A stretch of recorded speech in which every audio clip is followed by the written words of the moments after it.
Good morning student, आज हम करेंगे फॉस्फीन। और ये जो फॉस्फीन है ये क्या है? फॉस्फोरस का एक कंपाउंड है। ठीक है, ये गैसेस फॉर्म में एग्जिस्ट होती है। और सबसे बड़ी बात यह कि इसका जो नेचर होता है वो क्या होता है? इसका टॉक्सिक नेचर होता है, यानी एक जहरीली गैस है। जो फॉस्फीन है वो क्या है? एक जहरीली गैस है। और बच्चों, फर्स्ट और सेकंड वर्ल्ड वार में फॉस्फीन गैस का बहुत वाइड रेंज में यूज़ किया गया था। यानी कि इस गैस का जो यूज़ था वो बहुत वाइडली यूज हुआ था। जो डिफरेंट कंट्रीज़ हैं उन्होंने बहुत अच्छी तरह से यूज किया था इस गैस का। तो जो फॉस्फीन गैस है ये टॉक्सिक नेचर की तो होती है, साथ में पॉइजनस नेचर की भी है। ठीक है, अब हम इसको कैसे लेबोरेटरी में प्रिपेयर करेंगे, कैसे हम इसे बनाएंगे, इसके बारे में हम यहाँ पे पढ़ेंगे कि कैसे हम इसको प्रिपेयर करते हैं। तो जनरली जो फॉस्फीन है, फॉस्फीन हम अगर लेबोरेटरी में इसे प्रिपेयर करें तो फॉस्फीन लेबोरेटरी में प्रिपेयर्ड होती है। किससे? फॉस्फीन प्रिपेयर्ड होती है फॉस्फोरस और एल्कली यानी सोडियम हाइड्रोक्साइड के मिक्सचर को जब हम हीट करते हैं। तो लेबोरेटरी जो प्रोसेस है इसका वो क्या है? लेबोरेटरी।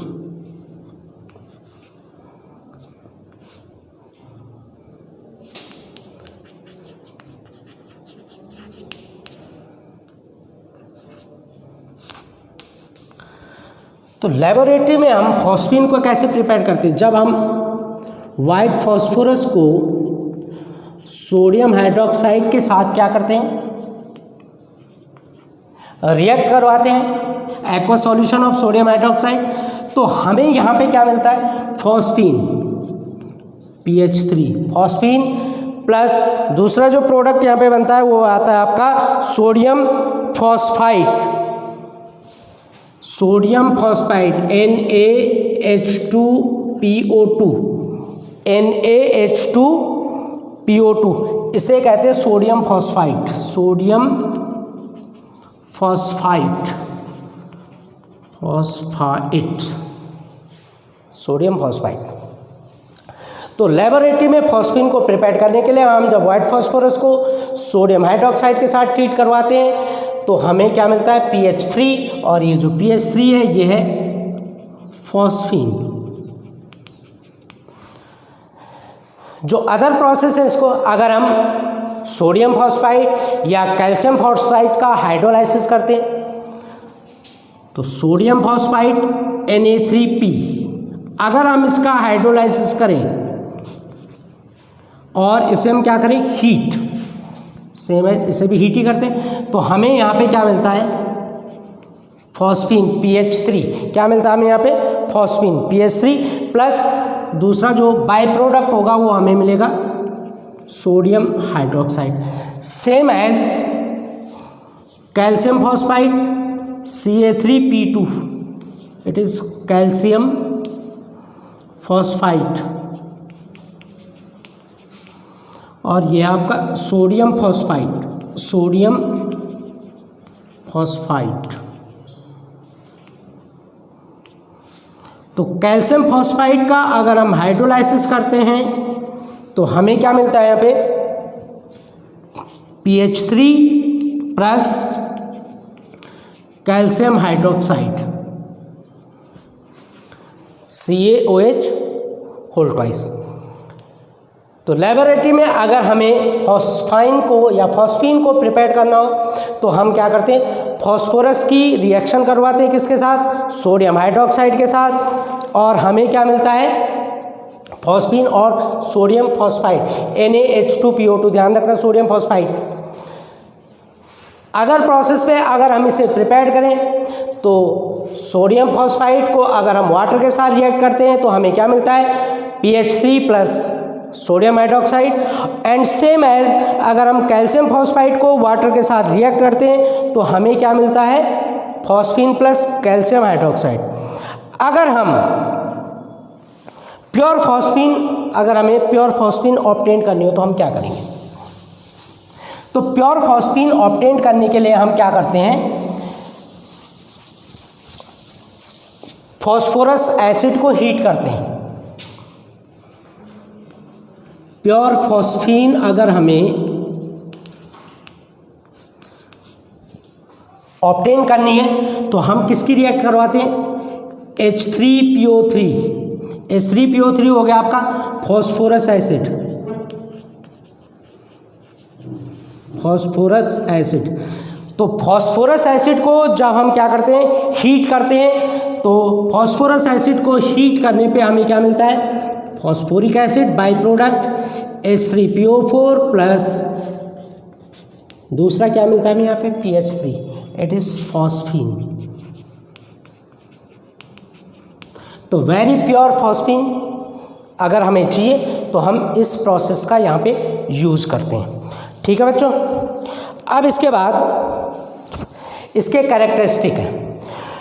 तो ये जो गैस होती है, कैरेक्टरिस्टिक से पहले हम एक चीज़ और कर लें, इसका स्ट्रक्चर बना लेते हैं, स्ट्रक्चर ऑफ फॉस्फीन। इसका जो स्ट्रक्चर होता है, इसका स्ट्रक्चर सिमिलर होता है किसके, स्ट्रक्चर ऑफ फॉस्फीन किसके सिमिलर होता है, ये होता है अमोनिया के सिमिलर। ठीक है, अमोनिया की तरह इसका स्ट्रक्चर बनता है, P सिंगल बॉन्ड H और बल्कि इसको थोड़ा सा हम और नियर ले आए और ये ऐसे हो जाएगा आपका H और ये आ गया आपका लोन पेयर।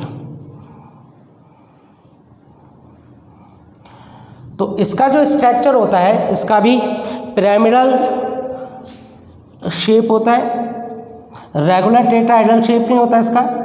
तो रेगुलर टेट्राहेड्रल शेप क्यों नहीं होता, क्योंकि यहाँ पे ये जो लोन पेयर है, लोन पेयर क्या है, इस बॉन्ड एंगल को डिस्टॉर्ट कर देता है। ये जो बॉन्ड एंगल है इसको डिस्टॉर्ट कर देता है। ये लगभग कितना होता है, 93.5 डिग्री के समथिंग होता है। तो रेगुलर टेट्राहेड्रल एंगल नहीं होता, किसके कारण, लोन पेयर के कारण। तो इसका जो स्ट्रक्चर होता है वो सिमिलर होता है किसकी तरह, NH3 की तरह सिमिलर होता है। लेकिन यहाँ पे क्योंकि PH3 का जो साइज होता है वो लार्ज होता है, तो लार्ज साइज होने के कारण जो इंट्रैक्शन फोर्स होता है, यानी जो फोर्स ऑफ रिपल्शन है, रिपल्शन फोर्स है, वो थोड़ा सा कम हो जाता है।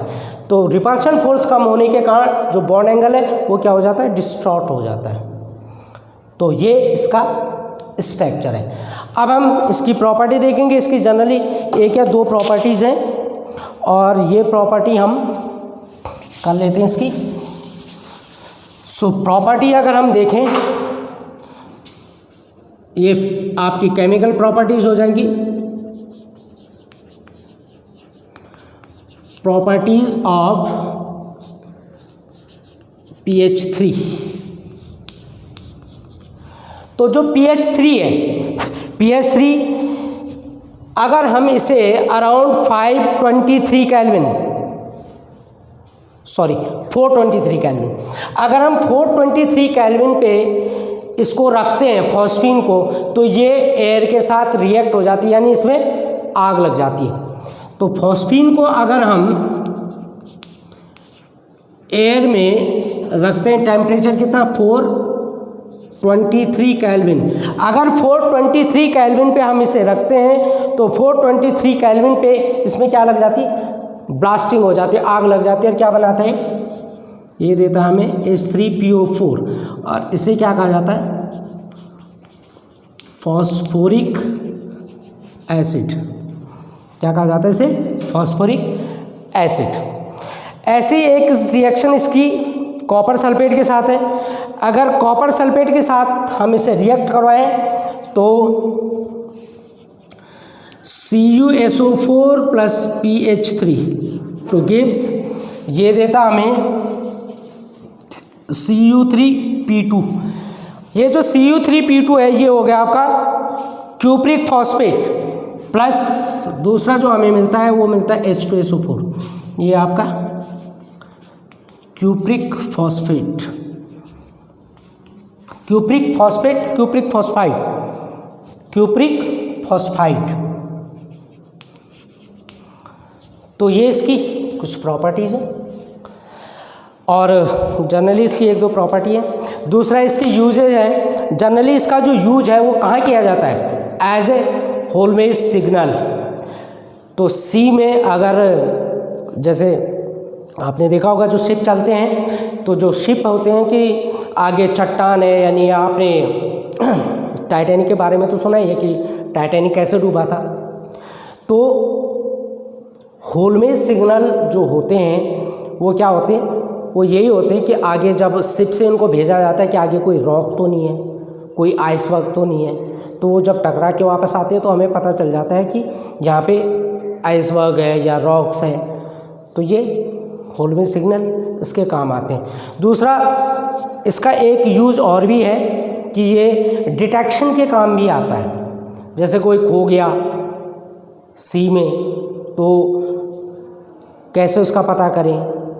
नीला काला धुआं जो छोड़ा जाता है, आप लोगों को पता है। तो ये इसके यूजेस है, इनको आप लोग देख लेना। और ये आपका फॉस्फीन हो गया, आपकी प्रिपरेशन मेथड और प्रॉपर्टीज़ क्या होती हैं फॉस्फीन की, ये आपकी आ गई। ठीक है बच्चों, अब यहाँ पे आपका नाइट्रोजन फैमिली कंप्लीट हो गया। अब नेक्स्ट टॉपिक में जब हम जाएंगे वो आएगा आपका ऑक्सीजन फैमिली। तो नेक्स्ट वन में हम क्या पढ़ेंगे? ऑक्सीजन फैमिली को पढ़ेंगे। Now till then good bye.